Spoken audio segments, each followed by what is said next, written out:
Flame soldering, using a gas torch, has been my preferred method when scratch building model railway locomotives and wagons, from brass sheet and nickel-silver materials.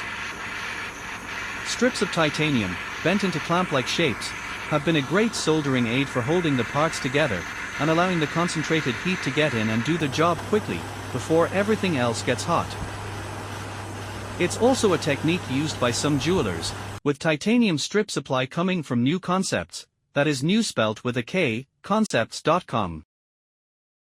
Slightly heavier strips can also be purchased in New Zealand, at Regal Castings Tool Shop, in Mount Eden, Auckland.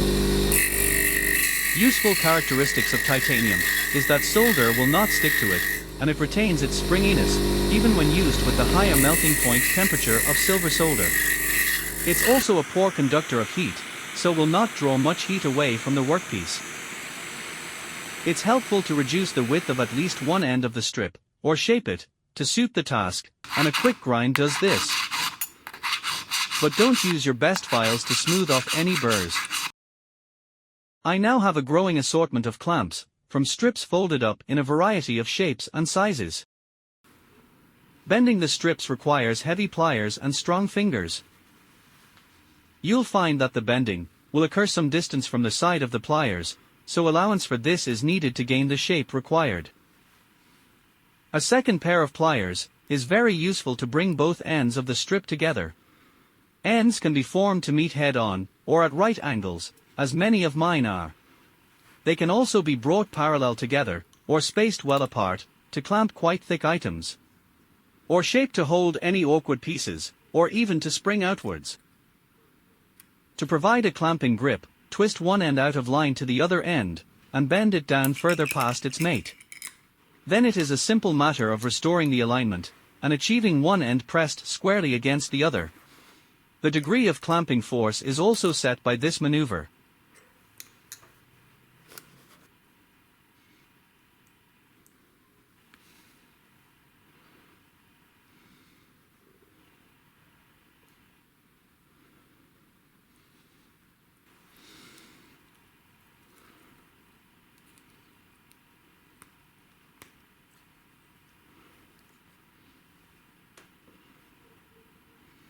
PowerFlow, a white paste flux, does not contain any zinc chloride. But I'm not above using a drop of Does All brand acid flux when its effectiveness is required, but take care not to contaminate fingers and work surfaces, and keep it well away from steel tools and equipment. This length of 1.6 mm brass angle is being tinned with 189° solder.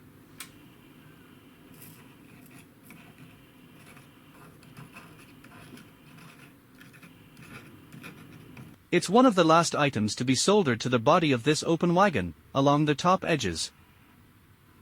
50-50 solder, liquid at 212 degrees, was used for all the other assembly work.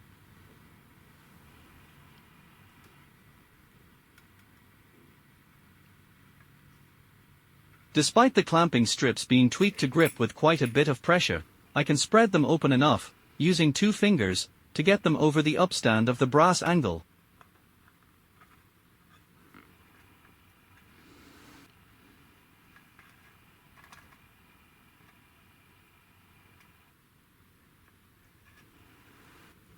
Three clamps hold the angle.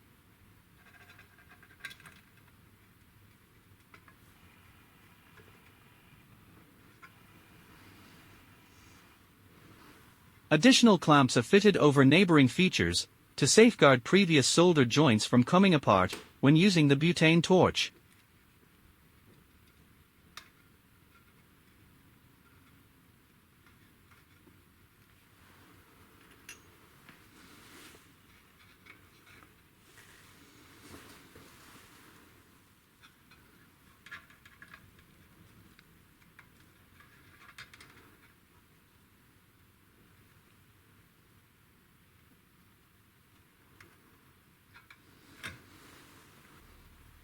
This last clamp goes over the end of the vertical stanchion.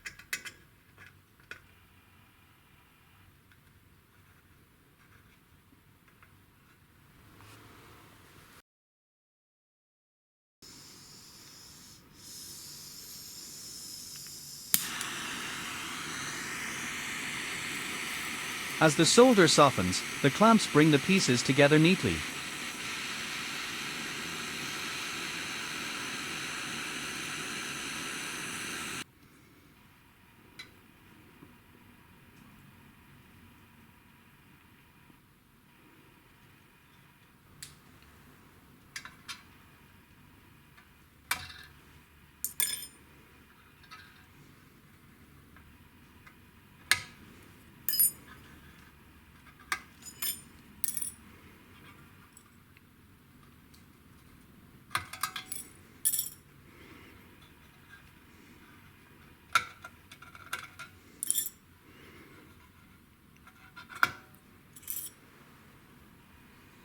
Flux residue and splatter around the newly soldered joint is then cleaned off with hot water, and given a light scrub with a fiberglass brush. There wasn't any excess solder to remove.